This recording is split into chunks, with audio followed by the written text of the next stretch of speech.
días, Pedro. Buenos días a todas las personas que nos escuchan y nos ven a través de Exitosa. Efectivamente, estamos hablando de la tormenta invernal Elliot, que tiene ya una semana circulando por lo que viene a ser toda la banda central del país, con ramificaciones que llegan a parte del estado de Florida, como viene a ser Orlando, y que también se extiende a esta parte de la capital de los Estados Unidos, en Washington, D.C. Básicamente, esta tormenta ha bajado en algunas zonas, principalmente en la zona norte, en la zona de Nueva York, muy pegado al Canadá, hasta 10 grados bajo cero. Esto es un punto de congelación muy grave porque ha sido muy radical y muy rápido el congelamiento en algunas zonas, y los fallecidos, que creo que hasta el momento suman más de 50, es porque se quedan atrapados en los carros o en los camiones, ya sea porque no pueden salir, porque al frizarse las pistas no pueden llegar ni los carros de emergencia, ni tampoco te puede salir. Y si uno abandona el carro, se termina congelando. Ese ha sido el factor. Y lo más grave ha sido, antes de Navidad, el problema de los aviones, todo en los estados de la franja central, llámese Colorado, Michigan, Ohio, Tennessee, que los aviones se han quedado atrapados ahí, y al no poder salir, las compañías aéreas no han tenido tampoco personal ni aviones para poder movilizar a tanta gente que en Navidad quería ir y venir a estos estados mencionados. Lo más duro ha sido en Nueva York.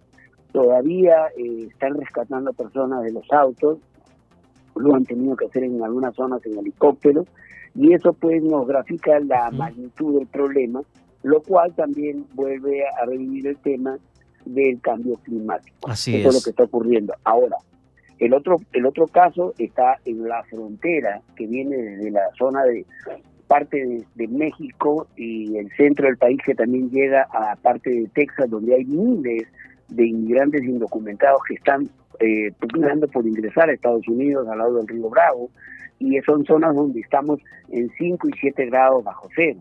Ese es el problema también. Y ahí, lamentablemente, de estas personas hay un grupo, no tengo el dato, pero de una buena cantidad de peruanos que también están intentando cruzar la frontera en estos días, aprovechando la Navidad. Miguel, pero ¿cuáles han sido la causa de las muertes que se han registrado? Se habla de medio centenar de decesos a consecuencia de esta tormenta invernal.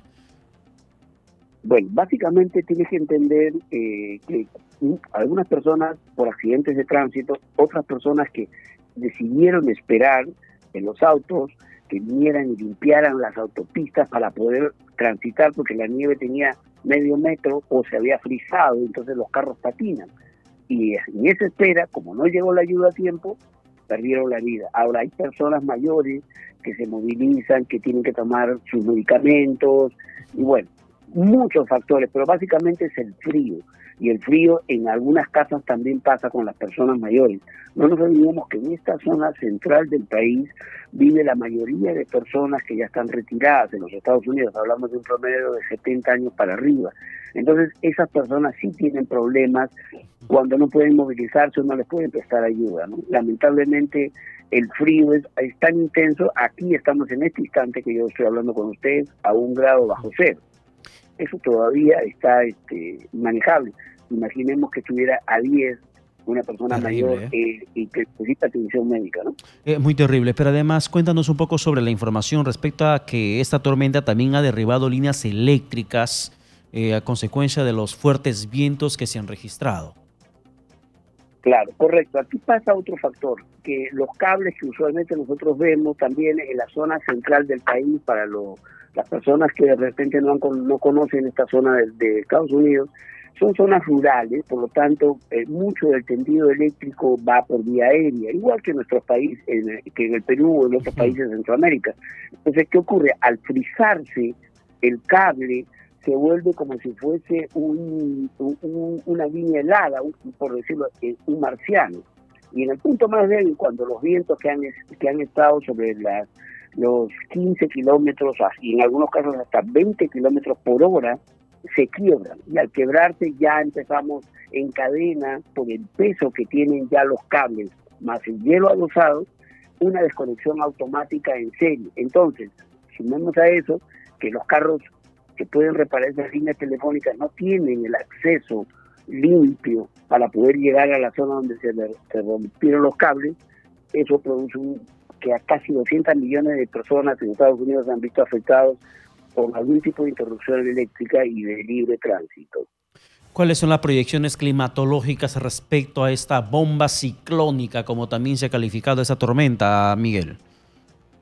Bueno, Elliot, esta tormenta invernal denominada Elliot, según los entendidos y según la Oficina Climatológica en Estados Unidos, está de salida, es decir, se espera que entre mañana y pasado ya empiece a calmarse la cosa, empiecen a subir las temperaturas y esto termine yéndose para el lado del Canadá completamente.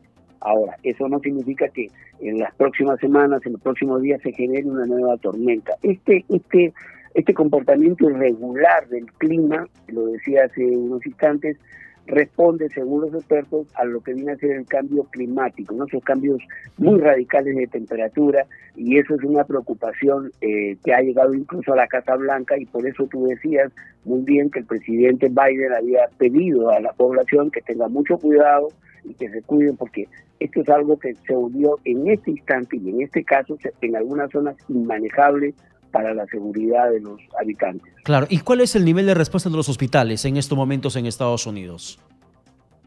Bueno, los hospitales sí pueden responder porque ellos tienen equipos electrógenos alternos, o sea, no hay ningún problema. Y cuando ocurren este tipo de situaciones es un poco como ocurre en nuestros países, ¿no? Orden de que nadie se pueda movilizar, los médicos se quedan en los hospitales, igual que las enfermeras, y por radio piden a las personas que tienen camionetas 4x4 y hay una emergencia y si no llegan las ambulancias, los puedan traer. La respuesta está organizada, pero en algunas zonas ha sido tal la acumulación de nieve y que se ha frisado que ha imposibilitado que incluso las camionetas 4x4, que son algunas muy altas, puedan movilizarse. Entonces, la respuesta médica clínica sí está, el problema es llegar al hospital. Claro, ahí está, y ahí es el principal inconveniente. ¿Cómo evacuar a una persona a un hospital, entendiendo las condiciones climatológicas que se van registrando en estos momentos? Por eso en Nueva York han tenido que utilizar en esta zona muy cerca al Canadá, creo que es el condado de Elliot, si no mal recuerdo, han tenido que utilizar helicópteros, pedirle a la gente que suba al techo de sus casas, saquen al enfermo o en su caso se pongan en los techos de los carros para que el helicóptero los pueda sacar. Y aún así eso termina registrándose un riesgo, porque saca a tu familiar que está complicado con el clima a la intemperie con ese clima gélido que se está registrando. Es bastante difícil el momento en estos momentos.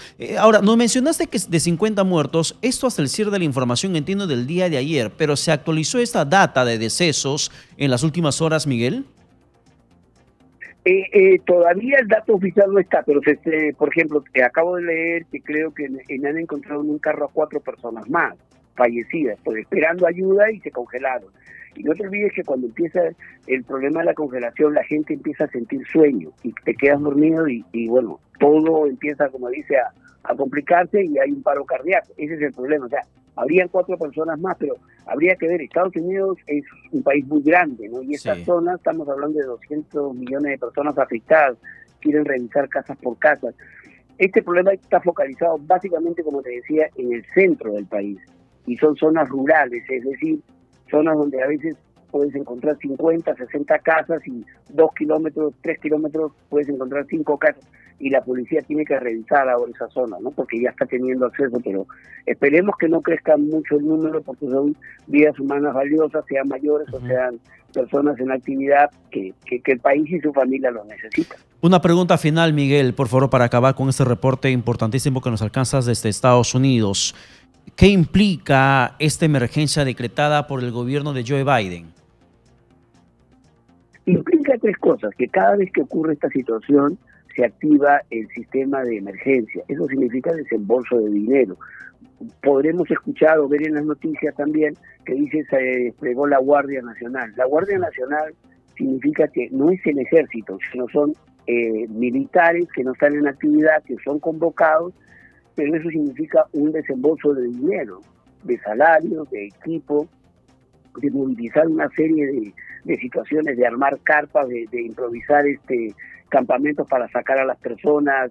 O sea, eso tiene una repercusión económica, y eso en esta etapa que hay un cambio en el Congreso, eso generalmente tiene consecuencias al margen de las económicas políticas, ¿no? No nos olvidemos que el presidente Joe Biden es criticado por ser demócrata, es criticado por los republicanos, es criticado por un gasto excesivo, según algunos legisladores, en este tipo de gastos, ¿no? Entonces, esto va a traer consecuencias porque también desde la época del expresidente Donald Trump no se tomaba en cuenta el cambio climático. En el caso de Joe Biden sí, y en esa pugna están los recortes presupuestales y no aprobar algunas leyes de prevención ambiental.